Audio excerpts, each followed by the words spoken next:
संवेदना और संकल्पना जो हम बात कर रहे हैं ना, उस बात का जो मूल तथ्यात्मक यदि हम उदाहरणों के द्वारा उसको समझना चाहें तो संवेदना ही जीवन का मूलाधार है। और संवेदनाओं से भाव सृजित जो होते हैं और उसका जो वेरिएशन है वो प्रकृति का मूल तत्व है, जिससे इस सभ्यता, मानव क्रियाएं, प्रक्रियाएं सब निर्धारित होती है। उदाहरणों आप देखोगे कि अर्जुन की जो संवेदना का हमने उदाहरण दिया, उसी की कड़ी को आगे बढ़ाए तो हमने उसी दुर्योधन को आधार बनाए। महाभारत के उस दर्शन में से ही के एक पात्र है। उधर हम देखते हैं कि कृष्ण अर्जुन को मार्गदर्शन देकर पांडवों के लिए एक सत्य आधारित जो उनकी सोच है उसके आधार पर विजय का पथ निर्धारित कर रहे हैं। और अर्जुन रूपांतरित हो गया है संवेदनाओं में, लेकिन गांधारी ने भी संकल्प लिया है अपने जीवन का कहीं। उसके संकल्प में सिर्फ एक ही चीज है, अपने पति के प्रति निष्ठा। उस पावर का कि मेरा पति अंधा है तो मैं भी जिंदगी भर नहीं देखूंगी। विकृति नहीं है, अपने पति में निष्ठा रखने का संकल्प और उसके भावों की संकल्पना है। यहां एक कह सकते हैं कि ये बीच में वृक्ष के ऊपर सूर्य आ जाने वाली स्थिति है।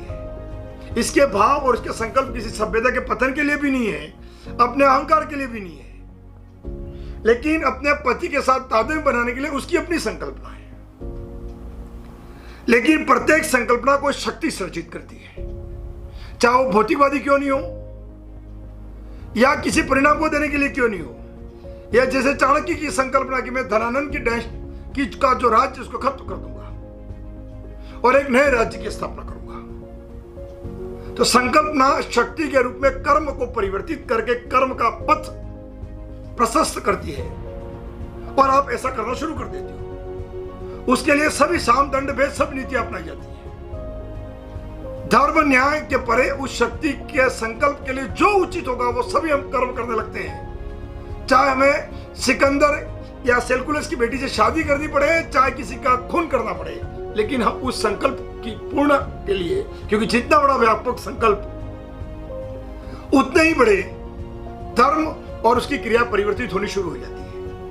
साधारण स्तर पर हम देखें, एक सामान्य आदमी को चींटी मार दे पाप लगता है, लेकिन इस संकल्प में ही हिंसा है। अगले दिन में संकल्प में ही आपके उन सभी प्रकृति की क्रियाओं में प्रभावात्मक विश्लेषण है। संकल्प व्यापक था, परिवर्तन भी हुआ, लेकिन अस्थायी नहीं हुआ, क्योंकि संकल्प चाणक्य की अपनी उपज थी। प्रकृति की सत्ता को स्थापित करने के लिए संकल्प नहीं था। उसकी जो सोच थी या जो वो धर्म की परिभाषा जानता था, उसके आधार पर धनानंद को चैलेंज किया। ऐसे ही आप दुर्योधन की बात को हम लेकर चल रहे थे। महाभारत की लड़ाई में सभी योद्धा खत्म हो जाते हैं, अकेला दुर्योधन बच जाता है। जब गांधारी को यह पता चलता है तो गांधारी में अपने बेटे के प्रति भी भाव है। वो चाहती है कि उसका बेटा कम से कम राजा बना रहे, हस्तिनापुर का नहीं रहे, लेकिन जिंदा जरूर रहे। और अपने संकल्प की शक्ति को से दुर्योधन को बचा लेना चाहती है। वो कृष्ण के खिलाफ नहीं है, लेकिन अपने शक्ति से बचाना चाह रही है। वो दुर्योधन को बुला लेती है और कहती है कि बेटा तू मेरे सामने नंगा होकर आना है। और दुर्योधन भी तैयार होकर उसके सामने जाता है, लेकिन उसको अंदर से कहीं थोड़ा सा संशय होता है, बिल्कुल नंगा तो क्या जाऊं, कुछ तो लपेट लूं। तो अपने शरीर के जांघों के आसपास कपड़ा लपेट लेता है। गांधारी के भावों में रूपांतरित नहीं हुआ वो। यदि गांधारी की संवेदना जो थी उसके प्रति जो उत्कृष्ट, उसके कहीं कोई जरा सा भी गांधारी में कोई भाव नहीं था। वो सिर्फ अपने बेटे को बचाना चाह रही थी और अपनी शक्ति से, अपनी संवेदना से। लेकिन मां की संवेदना के भावों में दुर्योधन रूपांतरित नहीं हो पाया। थोड़ा संशय कर लिया और यह संशय उसकी मृत्यु का कारण बन गया। अर्जुन ने कोई संशय नहीं किया। उन्होंने कहा भीष्म को मारो, तो रूपांतरित हो गया संवेदनाओं में कृष्ण की। और जो कृष्ण ने कहा वो सब करने लगा। उसने अपनी बुद्धि लगाई ही नहीं कृष्ण की संवेदनाओं में रूपांतरण होने के बीच में, इसलिए वो परिणाम प्राप्त कर सका। और मां की संवेदनाओं के बीच में रूपांतरण होने के बजाय दुर्योधन ने अपनी बुद्धि लगा के कुछ सोच लिया, कुछ ने सब कुछ खत्म कर दिया। तो संवेदना का जो रूपांतरण है ना, उसको समझ पाना, प्रकृति की संवेदनाओं को हम समझ पाए और पूर्ण रूपांतरित हो जाए, तो आत्मा परमात्मा एक होने लगती है। यहीं से आपके आत्मा बहुत जागृत होने शुरू होते हैं। हम 99% क्या 99.99 भी रूपांतरित नहीं होते हैं, सिर्फ घंटी बजाते हैं, रूपांतरित नहीं होते हैं। इसीलिए हमने संकल्प लिया कि हम जो जानते हैं वो जानते हैं। तो आपके संकल्प बस कितने ठीक हैं, थोड़े बहुत व्यापक हैं तो 100-200 साल चलेंगे, कुछ और व्यापक हैं तो आपकी ताकत है तब तक चलेंगे। और आपके संकल्प कुछ भी ताकत नहीं रखते लेकिन ऐसे ही आ गए तो रोज सुबह संकल्प बनते हैं, रात को खत्म होते हैं। आपके संकल्प कहीं टिकते ही नहीं है, क्योंकि आप संकल्प भी किसी सुविधा के लिए लेते हो, झूठे भी संकल्प लेते हो। पढ़ने की किताब पकड़ी, यह भी संकल्प है।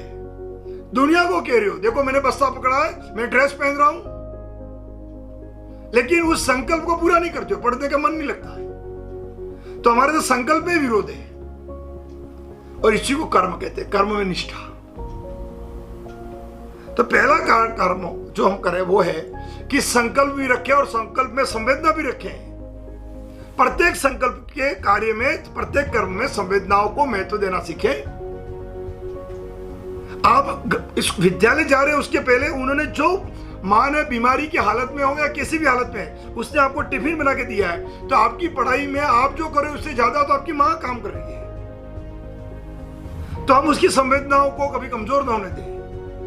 गांधारी की संवेदनाएं दुर्योधन समझ जाता तो शायद कृष्ण भी इस लड़ाई को बचा नहीं पाते। तो लेकिन हुआ क्या कि गांधारी की संवेदना में पुत्र को बचाना था और कृष्ण की संवेदना में युग बदलना था। तो दोनों के बीच की संवेदनाओं में कभी अंतर है प्रकृति, तो वहां पर मां की संवेदना को ताकत तो मिली है, लेकिन उसकी संवेदना में प्रकृति साथ नहीं दे रही है कि प्रकृति की फिजाएं, तो पूर्ण फिजाओं ने दुर्योधन के दिमाग को बदल दिया। थोड़ा लंगोट तो पहन ले कम से कम, और गांधार की संवेदना फैल हो गई। यह प्रकृति है। अर्जुन संशय में दुर्योधन से ज्यादा था गांडी फेंक में, और वो भी गुरु को मारना। यहां तो सिर्फ कपड़े नंगे होके आने को कहा, खाली मां ने वो भी, और वहां तो दादा को मारना है, गुरु को मारना है। लेकिन उसकी संवेदना में कृष्ण उपदेश देते हैं और प्रकृति अर्जुन को ताकत देती है, बदल, वो कह रहा रूपांतरण हो, और अर्जुन रूपांतरित हो जाता है। यह कर्म करने की प्रकृति की पावर है। तो आपकी संवेदनाओं को जब प्रकृति ताकत देती है तो जिंदगी पल्लवित हो जाती है, और आपकी संवेदनाएं प्रकृति जन्य नहीं है तो, और कहीं पर भी मोहग्रस्त है, जैसे दुर्योधन के बचाने में गांधारी का मोह था, तो उस मोह के कारण प्रकृति बस अपना खेल खेल लेती है। इसी प्रकार हम इस भौतिकवादी युग को बना रहे हैं। हमारे वैज्ञानिकों ने, हमारे लोकतांत्रिक मूल्य बनाने वाले दार्शनिकों ने जो इस धरती पर अभी हैं, वो संकल्प ले रहे हैं कि प्लेटो का दर्शन चलेगा, कोई कह रहा जॉन डीवी का दर्शन चलेगा, कोई कह रहा महात्मा गांधी का दर्शन चलेगा। सबके दर्शन फ्यूजन हो रहे हैं, हम सब तांडव कर रहे हैं, लेकिन प्रकृति साथ नहीं दे रही है। इसीलिए हम कानून बनाते हैं, लेकिन कानून बनाने के लिए पुलिस लगाते हैं, फिर भी कानून नहीं मानते। लेकिन प्रकृति की सत्ता जब चलती है तो वहां भाव होते हैं सतयुग के अंदर। इसीलिए किसी में कोई विकृति नहीं है, क्योंकि कोई पुलिस भी नहीं है, और कहते हैं कि सतयुग में ताला भी नहीं लगता कहीं पर भी, क्योंकि वहां पर किसी भी प्रकार की कोई विकृति किसी में जन्म नहीं लेती है, क्योंकि वहां की संवेदनाएं उच्च है, पावन है, इसका मूल्य है, विलीन हो जाने वाली है।